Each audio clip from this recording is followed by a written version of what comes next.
Alright, spawning in the upper right-hand corner, it is our victor from the last game. One of our Protoss players in this PvP matchup. It is Protostitute, who I will continue to call Prostitute because Protostitute is just too hard to pronounce. And I don't feel like it. Sorry. If your name was Bob, I would totally pronounce your name right, but I was going to call you General Hooker Pants McNazzy, but I guess Prostitute's good enough. Down in our lower left-hand corner, loser from the last match, looking to come back, looking for a victory on the map that he chose. It is Ceg. Let's get a pew-pew in here because I forgot to do it for a Prostitute. Pew-pew, pew-pew-pew. Pylon coming down here.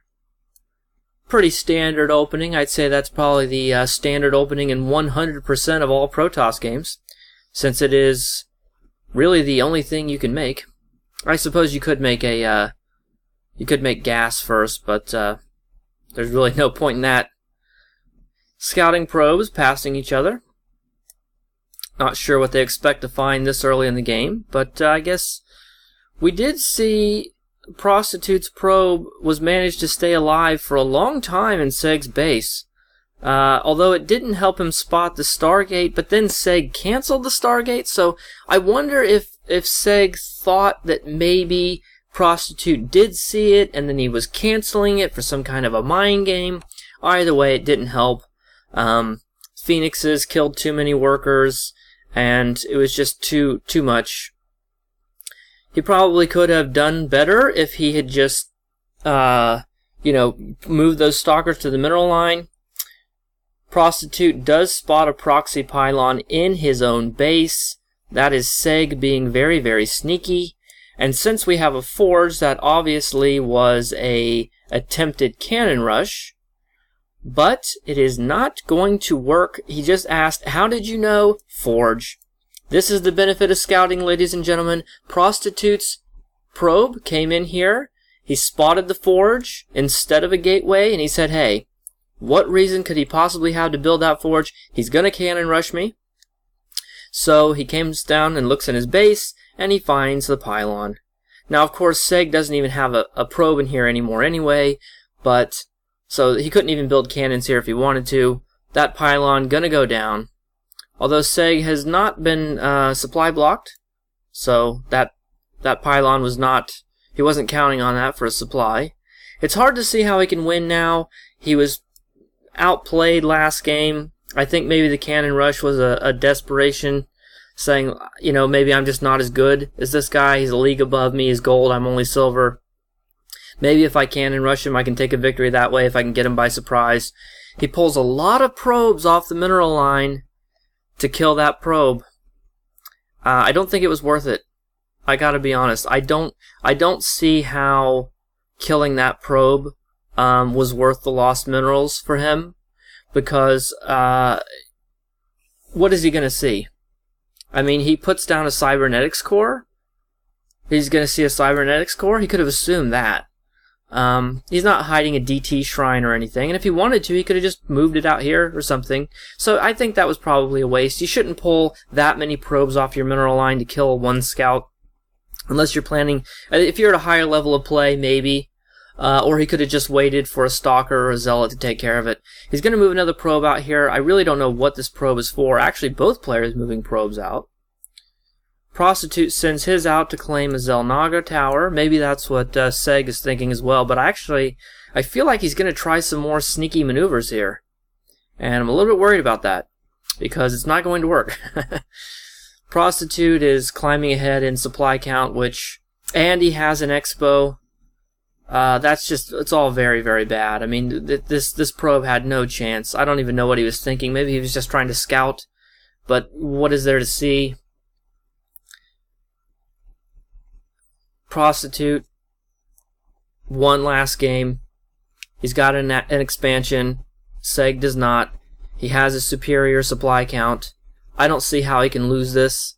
He's favored just by the fact that he's a higher level player. He's a gold player, whereas Ceg is only in silver. And you'd like to think that doesn't matter, and it may not matter.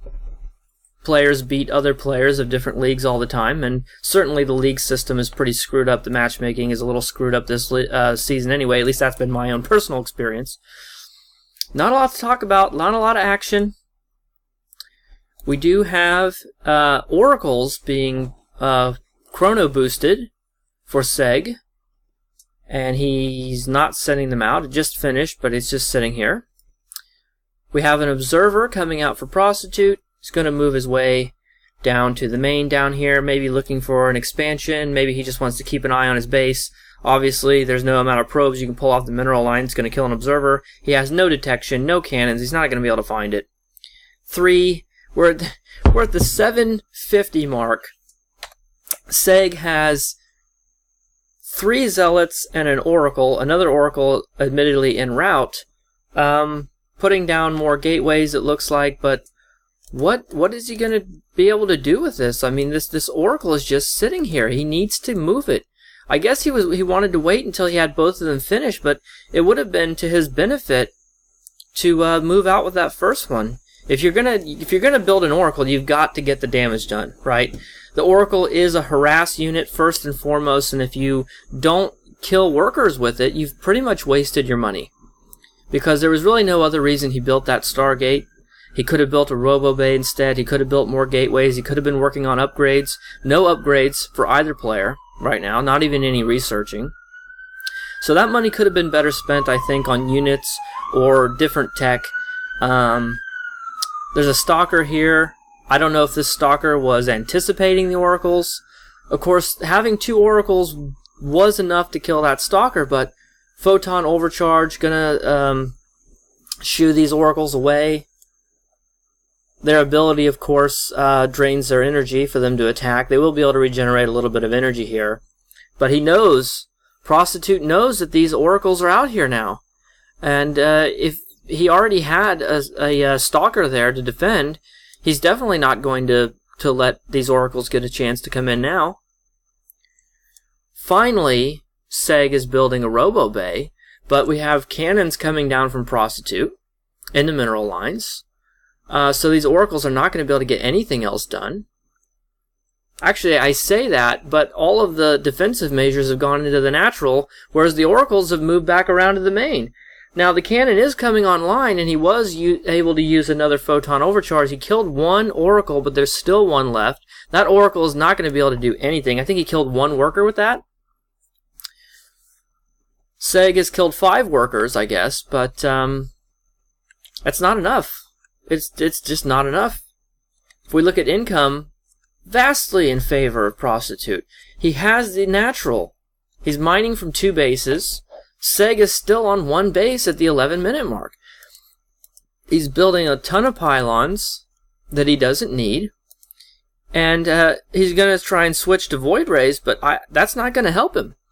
This observer that's been in his base the whole time is still here. He sees everything. He sees the Void Rays. He saw the oracles. He sees this Stalker army, which admittedly is, something that he didn't have before. But Prostitute has a Immortal, which is very good against Stalkers. He has a Colossus, which is just good in general.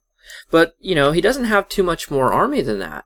He's got 2 Zealots, an Immortal, and a Stalker, 3 Stalkers and a Colossus, He needs to get some more gateway units.